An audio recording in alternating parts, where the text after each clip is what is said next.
Ladies and gentlemen, may I have your attention, please? Covering both sides of the big issues with the analysis you trust on News Radio 1040 WHO. I want to attack a workplace issue right now. Okay, you're probably participating in endless Zoom meetings at this moment, and a lot of parents are at home, and you've been part of a meeting where the kids have interrupted the meeting. Should you say something? Should the boss say something? Do you just let it slide because it's 2020? On the LaMarca Law Group Newsmakers line, it is a specialist on workplace issues and the CEO of Utility Concierge. It's Gabe Abshire returning to Iowa Radio. Gabe, good morning. Welcome back. And how are you, my friend? Andrew, Renee, get to work. It's after 9 o'clock. You need to be doing your studying right now. Okay? Get back to work. Hey, Gabe. Oh, hey. We're on. Hey, we're what's on. up, buddy? Hey, what's up, buddy? So here's the deal, Gabe. I'll give you my viewpoint on this, and then I want to hear your viewpoint on this. Look, we're all going through endless Zoom meetings right now, okay?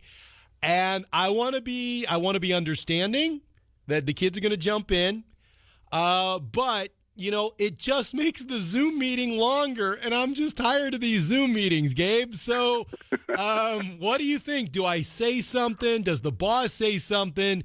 Do I just bite my tongue? What are you thinking here? Well, as you see, we're all working from home. Right. Kids are working from home. I'm working from home. Mom's working from home. And so it's tough. I mean, it's tough to manage. Have this call at 9:20. They need to be sitting there doing their homework, and this kid's just magically 9 o'clock, time to start studying. Right. It doesn't work that way. But it's a fact of our new normal. And I think this is an interesting thing that's coming out of this. I think it allows us to be more empathetic to each other, allows a little peek into what people are going through, and it shows that we're kind of going through the same things, and if, hey, you got a situation where your kids aren't interrupting you, well, man, you ought to be thankful for that. So I think that it's kind of a reality, but it does need to be managed. Yeah, so how do you do it? I mean, honestly, Gabe, you don't want to be the ogre boss that fired somebody over this. I don't think that's going to happen. But how do you manage it without being, the ogre coworker or the ogre boss here? Yeah, I think it's tough to manage on a Zoom call.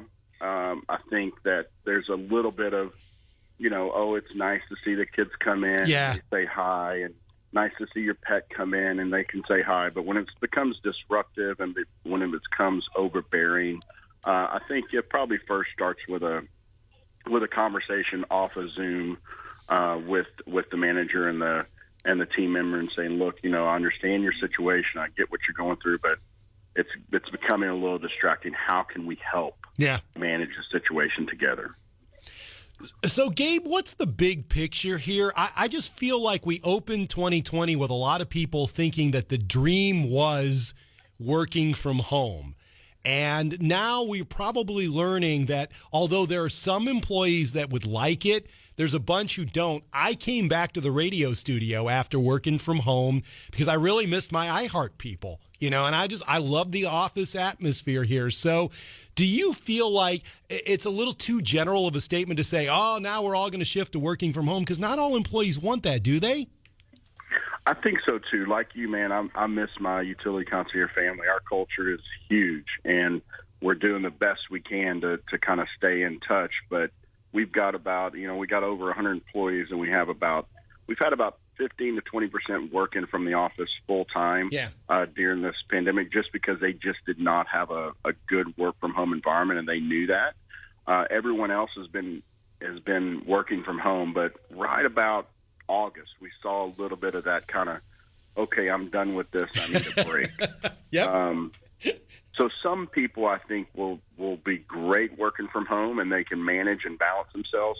I think we're gonna come back to a little bit of a hybrid situation where you're in the office a couple of days, you're at home for a couple of days, and you're just gonna have to manage yourself a lot better and knowing what's best for you and your environment. Yeah, Gabe, you're a CEO yourself, Utility Concierge, and what I'm thinking is going to happen in the future is that employers are going to have to set benchmarks, outcomes that they expect, but then be flexible with how the employees work. Do you think that it really is something that's going to result because of the 2020 experience? Yeah, we were very lucky to be able to switch over to a work-from-home environment because we already were a very KPI-driven organization. Mm-hmm. And so if you don't have those KPIs in place and you don't have numbers to be able to manage people to, it's been really tough. And so I think we're going to see the people that don't have that shift more towards that. But the people that are really a data-driven organization, they're going to do well because they can say, look, if you're hitting your numbers and you're on top of things, great, you can stay home. If not, you're going to have to come back in the office until those get where we need them to be. Yeah. And I think that's a motivator on both sides of the coin. He's a workplace specialist. He's Gabe Abshire. Okay, get back to those kiddos, Gabe. Thanks very much for talking to me. All right, thanks. Have a great weekend.